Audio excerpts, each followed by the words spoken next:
Island hearing present, ladies and gentlemen.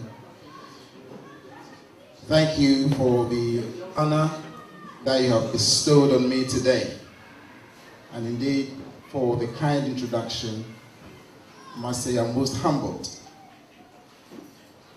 But first of all, I bring you warm greetings from the national chairman of our party, Mr. Jake Utanka Obechi-Bilamte, and our flag bearer, Nana Adodankwa Akufo-Addo. Indeed, they extend their congratulations to NPP Ireland on the occasion of your inauguration today. Secondly, let me thank you, Ireland, for the opportunity given to our branch party to fully live up to its name as UK and Ireland branch from this day forward.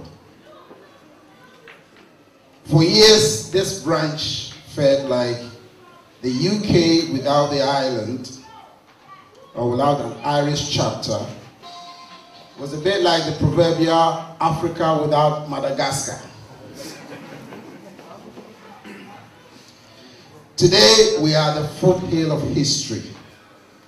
NPP, UK and Ireland, which was the first overseas branch to be established, is now becoming the first to be fully complete, commissioning its full sacrament of baptism by saying to our Irish brothers and sisters, happy birthday. You see, at the beginning of Christianity, the local churches, they believed in the preaching of the local leaders, and then all that Apostle Paul came to do was the laying of hands on them. That was the easy bit. I don't by any chance profess to be called Apostle Paul, even though people might not know I was Christian Paul 50 odd years ago, and about 30 years ago I decided to bury the Paul. But today I'm privileged to perform the easy job of laying hands and saying amen to everything that you have done here up until now. But before I get carried away with my lay preacher job, let me acknowledge the presence of the UK and Ireland branch executives who are with us here today.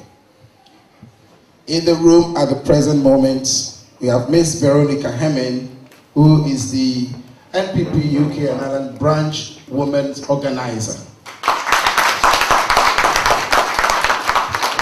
Indeed, she is no stranger to the Irish chapter, because she was the first emissary that I sent down to go and check to see if what Echo has been telling me is actually on the ground. And indeed, she came back with a fantastic report. So, Veronica, well done. We have Mr. Richard Dumbo, who is the branch electoral and research officer.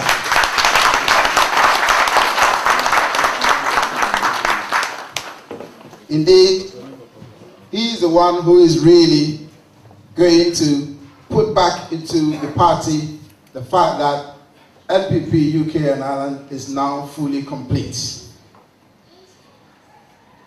We are still expecting our branch secretary, Mr. Matthew Jeremy. I believe by now he has touched down, he's on his way. And we're also expecting our branch second vice chair, Ms. Susan Akomia, to join us.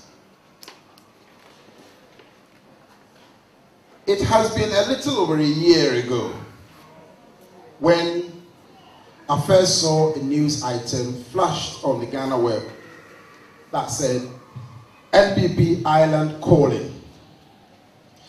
Well, my first instinct was to question the authenticity of what I have just read. Because if anybody had to make the calling for NPP Ireland calling, it had to be me, because I was the branch chairman. And I knew that even though I was the chairman of NPP UK and Ireland, technically I was only chairman of NPP UK. But I don't know how we say this in English, but I'm going to say it in Twi. So I felt like chairman for UK and Ireland, and I wanted that to remain. Well, I got onto it to find out exactly what was really happening in Ireland. And as you can see today, the rest is history. In fact, I was enjoying a cozy life as chairman of UK and Ireland without the real Ireland until I heard the voice of a nagging young man. He said to me, his name was Eko. I said, who? He said, my name is Eko Ajima Prempe. And I said, how may I help you? He said, oh, Uncle Atta, we're trying to start something in Ireland. And I said, okay. Well, quite frankly, I'm glad to hear that. But I've heard this before. I've heard it all across the big cities of UK. And I've always rushed to go in, and the whole thing has fizzled out. So how am I to believe that you will be able to sustain this? Quite frankly, I have never met a tenacious person like Eko ever in my life.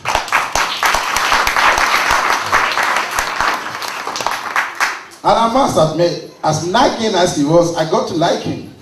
Because really, I needed to have an Irish chapter firmly in place so that I can live up to my title. And since that day, this young man has not relented. And indeed, I told him I was going to give him a challenge, that I will not come to Ireland until he can prove to me and other members that they can sustain the chapter. But we never stopped talking.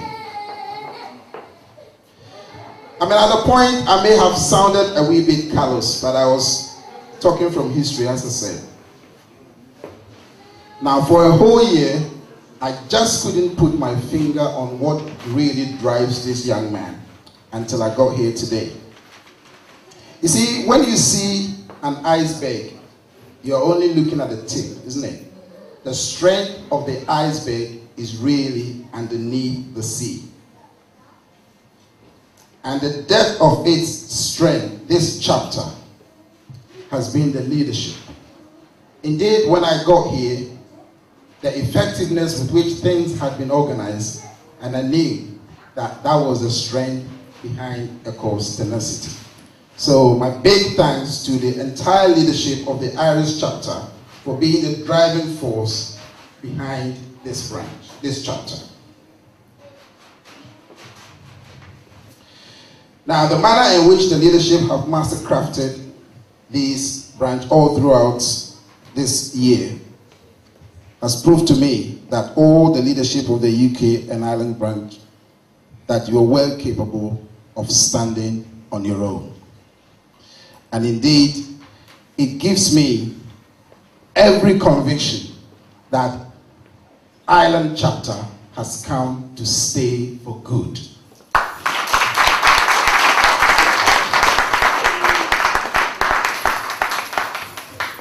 From your presence in the news on the internet, issuance of press releases, your presence on the Elephant Patriot Forum, and your own internal organization, including peaceful and successful elections, all go to prove that indeed Ireland has come of age.